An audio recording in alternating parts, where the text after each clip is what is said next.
আমার সোনার দেশে অবশেষে মন্বন্তর নামে জমে ভিড় ভষ্টনীর শহরে ও গ্রামে। দুর্ভিক্ষের জীবন্ত মিছিল প্রত্যেক নিরন্ন প্রাণে বয়ে আনে অনিবার্য মিল। আহার্যের অন্বেষণে প্রতি মনে আদিম আগ্রহ, রাস্তায় রাস্তায় আনে প্রতিদিন নগ্ন সমারোহ। বুভুক্ষা বেঁধেছে ভাষা পথের দুপাশে, প্রত্যহ বিষাক্ত বায়ু ইতস্তত ব্যর্থ দীর্ঘশ্বাসে। মধ্যবিত্ত ধূর্ত সুখ ক্রমে ক্রমে আবরণহীন, নিঃশব্দে ঘোষণা করে দারুণ দুর্দিন। পথে পথে দলে দলে কঙ্কালের শোভাযাত্রা চলে, দুর্ভিক্ষ গুঞ্জন তোলে আতঙ্কিত অন্দর মহলে। দুয়ারে দুয়ারে ব্যগ্র উপবাসী প্রত্যাশীর দল, নিষ্ফল প্রার্থনা ক্লান্ত তীব্র ক্ষুধা অন্তিম সম্বল। রাজপথে মৃতদেহ উগ্র দিবালোকে বিস্ময় নিক্ষেপ করে অনভ্যস্ত চোখে। সুকান্ত ভট্টাচার্য, বিবৃতি, ছাড়পত্র। প্রথম অধ্যায়। হতভাগ্য লোকটি। কলকাতা থেকে তার দেশের ঊর্ধ্বতন সরকারি কর্মকর্তার কাছে লেখা একজন বিদেশি রাষ্ট্রদূতের কয়েকটি চিঠি। Clive street, moonshine villa, Kolkata, 8 August 1943। জনাব, সম্প্রতি আমি কলকাতায় এসে পৌঁছেছি। কলকাতা ভারতের সবচেয়ে বড় শহর। ভারতের সবচেয়ে আশ্চর্য নিদর্শন হাওড়া ব্রিজ। বাঙালি ভারতের সবচেয়ে বুদ্ধিমান জাতি। কলকাতা বিশ্ববিদ্যালয় ভারতের সবচেয়ে বড় বিশ্ববিদ্যালয়। ভারতবর্ষের সবচেয়ে বড় পতিতালয় কলকাতার সোনাগাছি। কলকাতার অদূরে সুন্দরবন রয়্যাল বেঙ্গল টাইগারের সর্ববৃহৎ বিচরণভূমি। সর্ববৃহৎ পাট ব্যবসা কেন্দ্রও কলকাতা।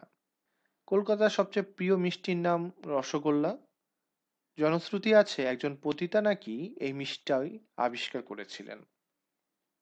কিন্তু দুর্ভাগ্য, এই মিষ্টির পেটেন্ট তিনি তার নিজের নামে রেজিস্ট্রি করতে পারেননি।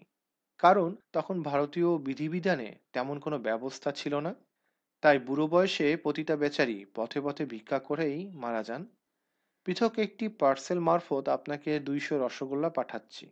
মাংসের কিমার সঙ্গে খেতে অপূর্ব লাগবে। আমি নিজেও খেয়ে দেখেছি। ইতি আপনার একান্ত অনুগত সেবক এফ বি পটাখা, রাষ্ট্রদূত, সাইলোরিকা। Clive street, Kolkata, 9 August 1943। জনাব, আপনার মেজ মেয়ে এডিথ আমার কাছে একটি সাপুরের বাঁশি চেয়েছিল। আজ পথে একজন সাপুরের দেখা পেলাম। তার কাছ থেকে মাত্র 1 টাকায় একটি সুন্দর বাঁশি কিনে রেখেছি। বাঁশিটি গ্রামে তৈরি, সুন্দর কারুকাজ করা আর স্পঞ্জের মতো পাতলা। ভারতীয় লাউ নামের এক ধরনের সবজি থেকে হাতে তৈরি। খোলটিতে আমি পালিশ করেছি। একে রাখার জন্য আমি একটি সুন্দর বাক্স তৈরি করেছি। হুজুরের মেজ মেয়ে এডিথের জন্য উপহার হিসেবে বাঁশিটা পাঠাচ্ছি। আপনার একান্ত অনুগত সেবক এফ বি পটাখা, সাইলোরিকার রাষ্ট্রদূত।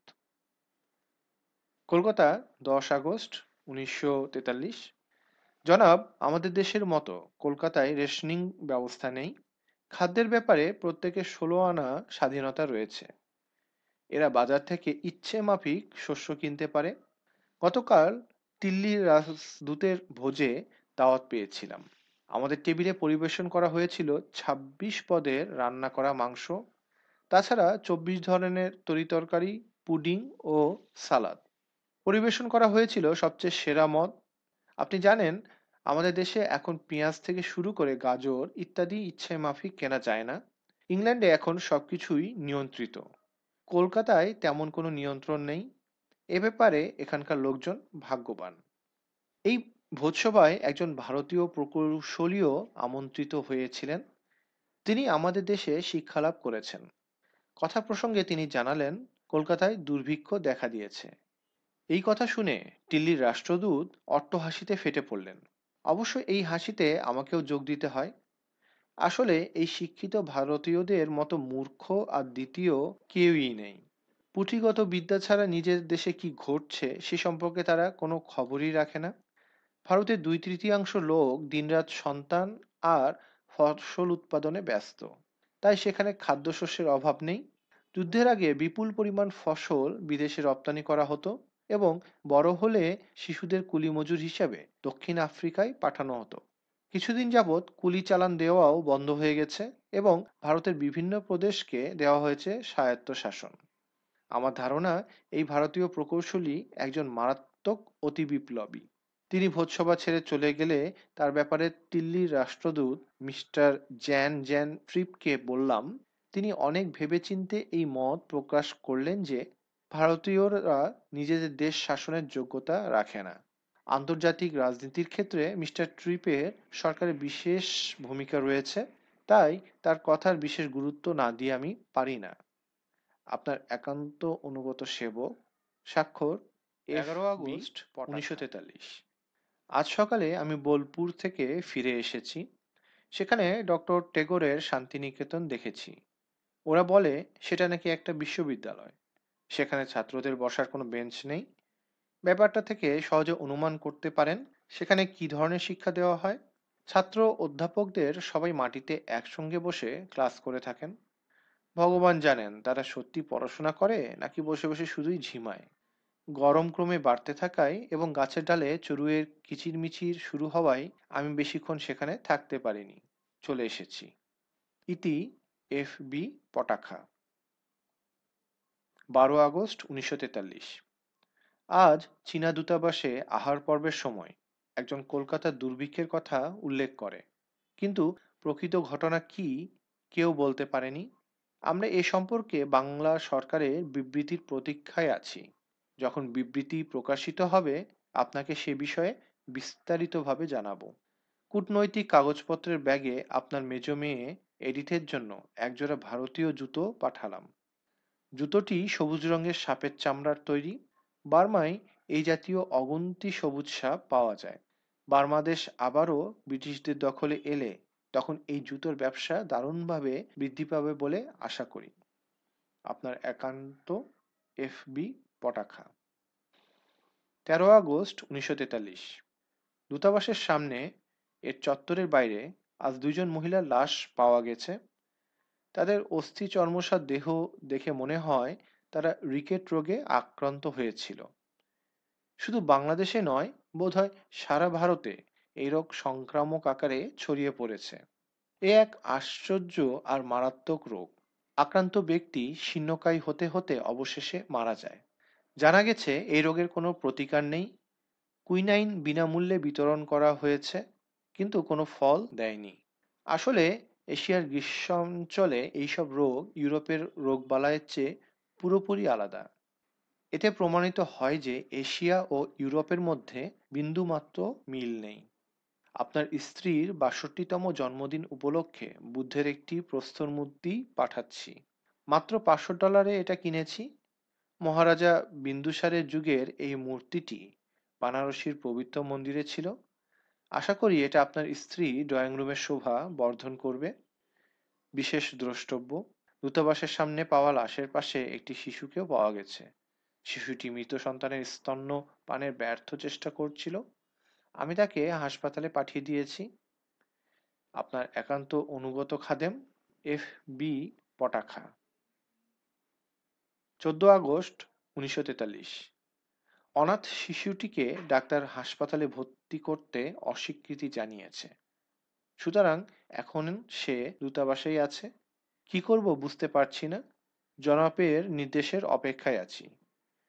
শিশুটিকে যেখানে পাওয়া গেছে দিল্লির রাষ্ট্রদূত তাকে সেখানেই রেখে আসতে পরামর্শ দিয়েছেন, কিন্তু সরকারের সঙ্গে আলোচনা ছাড়া আমার এমন কিছু করা যুক্তিসঙ্গত হবে না। FB পটাখা, 16 August 1943। দূতাবাসের বাইরে আরো অনেক লাশ দেখা গেছে। আগের চিঠিতে উল্লেখ করা সেই একই রোগে এরা আক্রান্ত বলে মনে হয়। চুপিসারে আমি শিশুটিকে মৃতদেহগুলোর মধ্যে রেখে পুলিশকে ফোন দিয়ে বলে দেই যেন অবিলম্বে দূতাবাসের সামনে থেকে এদের অপসারণ করা হয়। আশা করি আজ সন্ধ্যার আগেই এদের অপসারণ করা হবে। 17 আগস্ট FB 1943। ইংরেজি দৈনিক স্টেটসম্যানের প্রথম পৃষ্ঠায় প্রকাশিত রিপোর্টে বলা হয়েছে যে কলকাতায় দারুণ দুর্ভিক্ষ দেখা দিয়েছে। কিছুদিন যাবৎ এই পত্রিকা দুর্ভিক্ষে মৃত মানুষের ছবিও ছেপে চলেছে। অবশ্য এখন পর্যন্ত প্রমাণের অভাবে বলা মুশকিল এসব ছবি আসল নাকি ভুয়া। দেখলে মনে হয় ছবিগুলো রিকেট রোগে আক্রান্ত মানুষজনেরই ছবি। কিন্তু বিদেশি সব দূতই এ ব্যাপারে তাদের মতামত প্রকাশ করা থেকে বিরত রয়েছেন। FB Patakha, Kolkata, 20 August 1943। অবশেষে সদাশয় সরকার রিকেট রোগে আক্রান্ত মানুষগুলোকে হাসপাতালে ভর্তির অনুমতি দিয়েছেন। খবরে প্রকাশ, একমাত্র কলকাতা শহরেই দৈনিক 200-র বেশি লোক এই রোগে মারা যাচ্ছে। এই রোগ এখন মহামারীর রূপ ধারণ করেছে। কুইনাইনে উপকার না হওয়ায় ডাক্তাররা উদ্বিগ্ন। ডায়োফরেটিক মিক্সচার, ক্যাস্টর অয়েল এবং অ্যাসপিরিন তো কোন ছাড়, কোনো কিছুতেই কাজ হচ্ছে না। কয়েকজন রোগীর রক্ত পরীক্ষার জন্য ইউরোপে পাঠানো হচ্ছে। কয়েকজন বিদেশি বিশেষজ্ঞকে এদেশে আনার সম্ভাবনা রয়েছে। একটি রয়্যাল কমিশনও গঠন করা হবে। এই কমিশন টানা 4 কি 5 বছর অনুপুঙ্খ তদন্তের পর একটি রিপোর্ট দাখিল করবে। মোট কথা, এই হতভাগ্যদের বাঁচানোর লক্ষ্যে সাধ্যানুসারে সব চেষ্টাই চালানো হচ্ছে। মানুষ এর বেশি আর কি করতে পারে? বাইবেলে আছে, জন্ম আর মৃত্যু ঈশ্বরের হাতে। বাংলা দৈনিক পত্রিকাগুলো বারবার লিখছে যে সারা বাংলাদেশে দুর্ভিক্ষ চলছে এবং সপ্তাহে হাজার হাজার মানুষ অনাহারে মারা যাচ্ছে। কিন্তু আমার বাড়ির ঝিয়ের, সে তো বাঙালি, বক্তব্য এসব পত্রিকা মিথ্যা রটনা করছে। বাজারে গেলে সব ধরনের খাদ্যদ্রব্যই পাওয়া যায়। মদের দাম অবশ্য বেড়েছে, কিন্তু যুদ্ধের সময় এ তো অনিবার্য। FB Patakha, 25 August 1943। রাজনৈতিক দলগুলো দুর্ভিক্ষ ইত্যাদি নিয়ে উল্টোপাল্টা ব্যাখ্যা হাজির করছে। বঙ্গীয় আইন পরিষদে ভারতীয় সদস্যরাই সংখ্যাগরিষ্ঠ। সেখানকার মন্ত্রীরাই ঘোষণা করেছে যে কলকাতা ও তার পার্শ্ববর্তী অঞ্চলকে দুর্ভিক্ষ এলাকা ঘোষণা করা যায় না। এর মানে বাংলায় এখন খাদ্যশস্যের রেশনিং প্রথা চালুর কোনো সম্ভাবনা নেই। এখানকার বিদেশি কূটনীতিক মহল এই সংবাদে স্বস্তি নিঃশ্বাস ফেলেছে।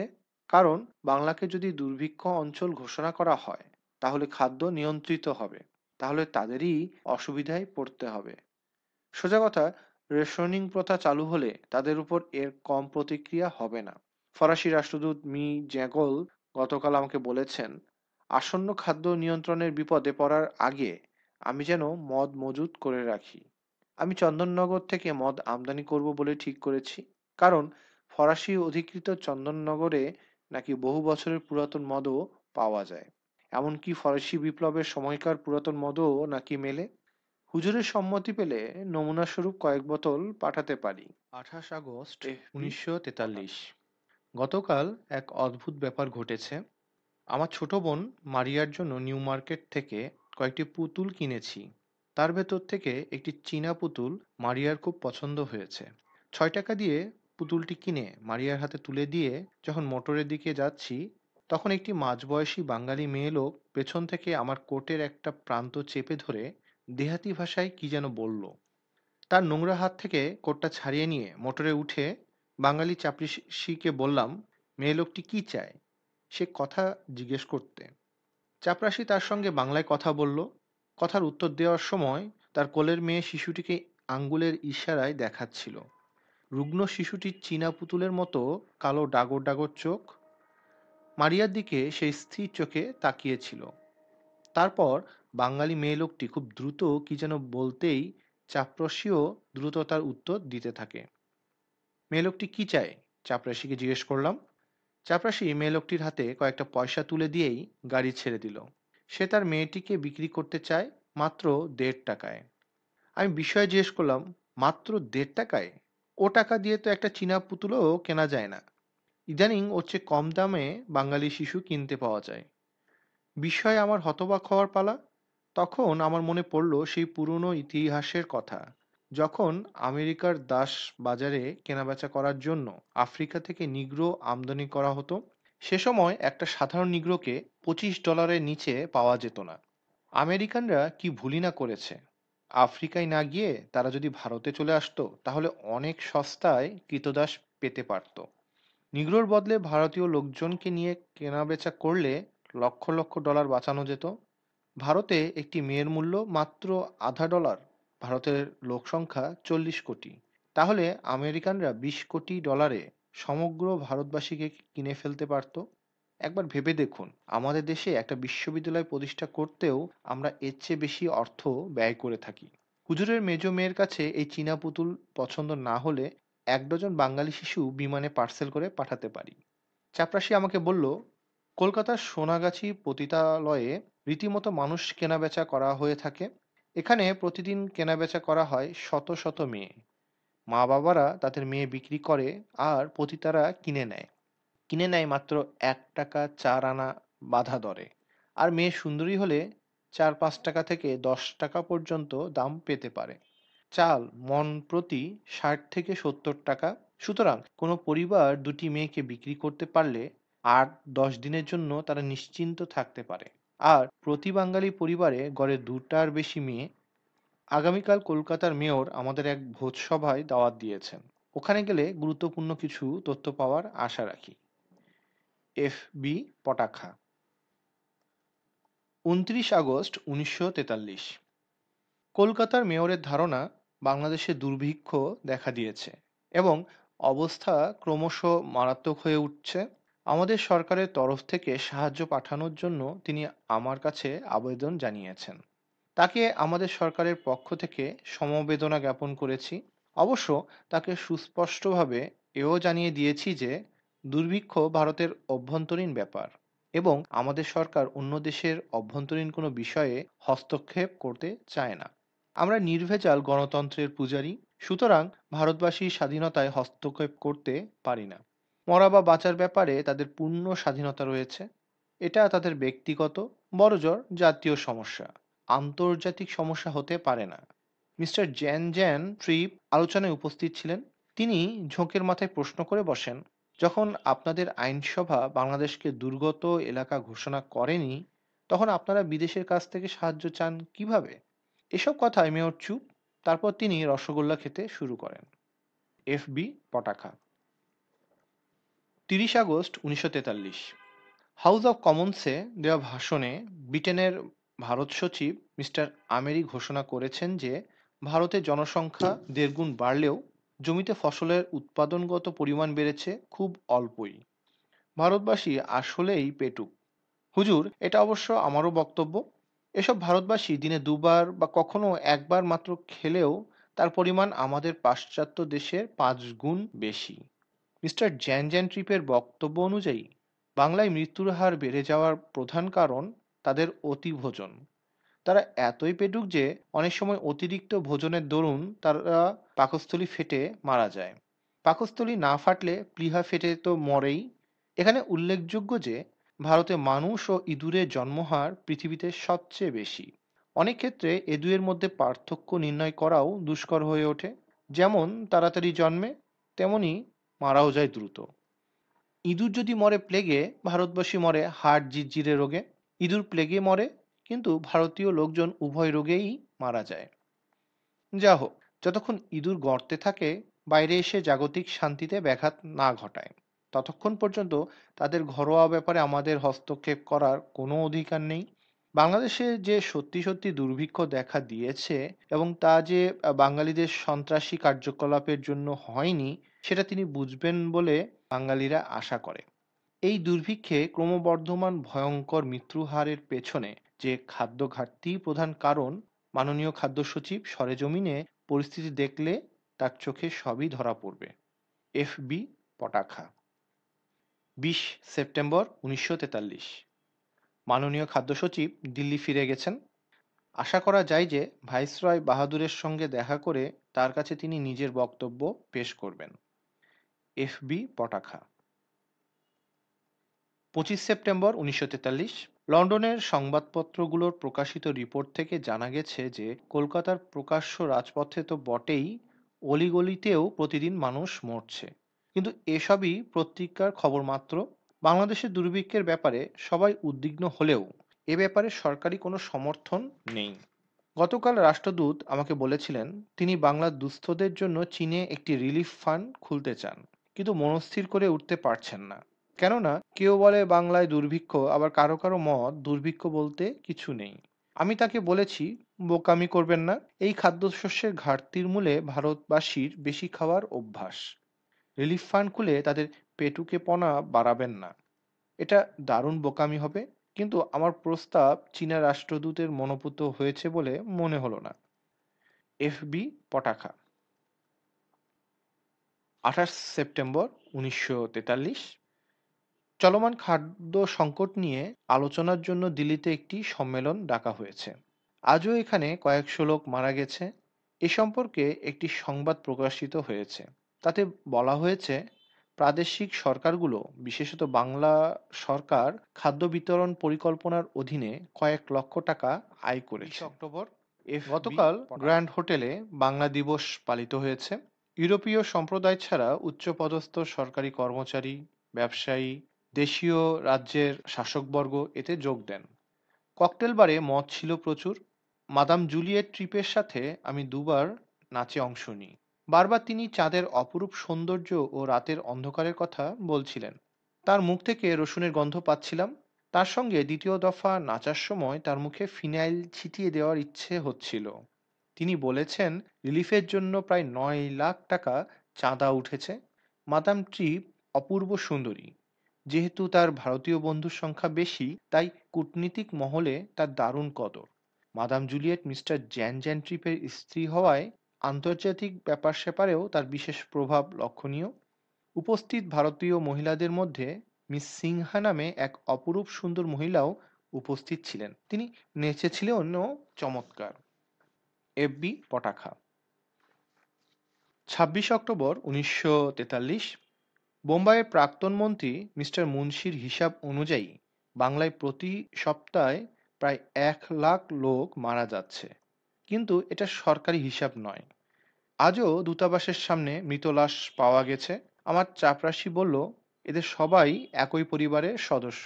সবাই গ্রামাঞ্চল থেকে খাবারের সন্ধানে কলকাতায় এসেছিল। গতকাল একজন সঙ্গীত শিল্পীর লাশ দেখেছি। এক হাতে তিনি একটি সেতার আঁকড়ে ধরে আছেন, অন্য হাতে শিশুদের খেলার একটা কাঠের ঝুমঝুমি, একটা বাদ্যযন্ত্র এবং একটা খেলনা। আমি এর কোনো অর্থ খুঁজে পাইনি। হতভাগ্য ইঁদুরের দল। কেমন নিঃশব্দে মরে, মুখে সামান্য আহ শব্দটা করারও জোর নেই। বিশ্বে ভারতবাসীর মতো এমন নিরীহ শান্ত গোবেচারী ইঁদুরের পাল আমার চোখে পড়েনি। শান্তির জন্য যদি কেউ নোবেল প্রাইজ পায়, তাহলে অবশ্যই তা ভারতবাসীর প্রাপ্য। বিনা প্রতিবাদে এরা উপবাস করছে আর লাখে লাখে মরছে। প্রাণহীন দৃষ্টিহীন চোখে শুধু আকাশের দিকে তাকিয়ে থাকে, যেন বলছে, হে ভগবান, আমাদের অন্ন দাও, অন্ন দাও। গতরাতে হতভাগ্য সঙ্গীতশিল্পীর একজোড়া চোখ বারবার আমার ঘুমের ব্যাঘাত ঘটিয়েছে। FB Patakha, 5 November 1943। নতুন লাট বাহাদুর ভাইসরয় এসেছেন। তিনি সৈন্যবাহিনীকে ত্রাণ কাজে অংশ নেওয়ার আদেশ দিয়েছেন। যারা পথে ঘাটে মরছে তাদের জন্য শহরতলিতে ক্যাম্পের ব্যবস্থা করা হচ্ছে। এই ক্যাম্পে তাদের সব ধরনের আরামায়েশের ব্যবস্থা করা হবে। FB Patakha, 10 November 1943। Mister Gen Gen ট্রিপের ধারণা, বাংলায় দুর্ভিক্ষের বিষয়টি সত্য হতে পারে। হাড় জিরজিরে শুকনো রোগের মহামারীর কথা বোধহয় সত্য নয়। বিদেশি দূতাবাসগুলোই তার এই বক্তব্য চাঞ্চল্যের সৃষ্টি করেছে। আরবানিয়া, পিটানিয়া এবং টিরানিকার দূতেরা মনে করেন, মিস্টার জ্যান জ্যান ট্রিপের উক্তিতে আছে আসন্ন যুদ্ধের ইঙ্গিত। ইউরোপ ও এশিয়ার অন্যান্য দেশ থেকে ভারতে আসা আশ্রয় প্রার্থীরা বড়লাটের এই পরিকল্পনার লক্ষ্য ও উদ্দেশ্য সম্পর্কে চিন্তা করতে গিয়ে রীতিমতো উদ্বিগ্ন। তারা ভাবছে, ভারতকে দুর্ভিক্ষ পীড়িত অঞ্চল ঘোষণা করলে তাদের ভাতার কি বন্দোবস্ত হবে? তারা যাবেনই বা কোথায়? বড়লাটের বিবৃতির ফলে যে রাজনৈতিক পরিস্থিতির সৃষ্টি হয়েছে, সে বিষয়ে হুজুরের দৃষ্টি আকর্ষণ করছি। ভারতে ইউরোপীয় আশ্রয় প্রার্থীদের স্বার্থের জন্য কি আমাদের সংগ্রাম করা উচিত? পাশ্চাত্য সংস্কৃতি, তমোদ্দিন ও সভ্যতার দাবিগুলো কি? স্বাধীনতা ও গণতন্ত্র রক্ষার জন্য আমাদের কোন পন্থা অবলম্বন করতে হবে? এ বিষয়ে হুজুরের আদেশের প্রতীক্ষায় আছি। FB Patakha, 25 November 1943। Mister Gen Gen ট্রিপের ধারণা, বাংলায় সত্যিই কোনো দুর্ভিক্ষ নেই।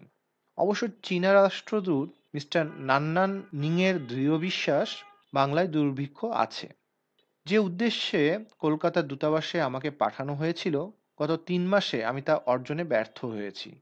এজন্য আমি দুঃখিত। বাংলায় দুর্ভিক্ষ আছে কিনা এ বিষয়ে আমি একটিও প্রামাণ্য সমর্থন পাইনি।